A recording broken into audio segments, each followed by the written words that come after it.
Taste the Daily. இந்த 24ஆம் தேதி மாயமான 13 வயது சிறுமி காவலர் ஒருவரால் பாலியல் வன்கொடுமைக்கு ஆளான சம்பவம் அதிர்ச்சியை ஏற்படுத்தியுள்ளது.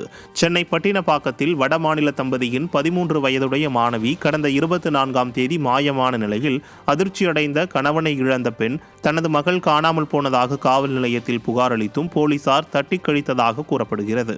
இந்த நிலையில் வீட்டிற்கு செல்ல வழி தெரியாமல் தவித்த சிறுமி கடந்த 25ஆம் தேதி காவலர் ராமன் என்பவரிடம் வழி கேட்டதாக தெரிகிறது.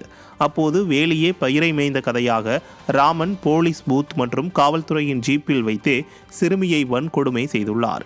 இதைத் தொடர்ந்து போலீசார் புகாரை தாமதமாக விசாரித்து சிறுமியை மீட்ட நிலையில் ராமனை போக்சோ சட்டத்தின் கீழ் கைது செய்தனர். விடியா திமுக ஆட்சியில் புகாரை உடனடியாக விசாரித்து காவல்துறை நடவடிக்கை எடுக்காத நிலையில் காவலரே சிறுமியிடம் அத்துமீறியது அதிர்ச்சியை ஏற்படுத்தியுள்ளதாக பொதுமக்கள் கொந்தளித்துள்ளனர்.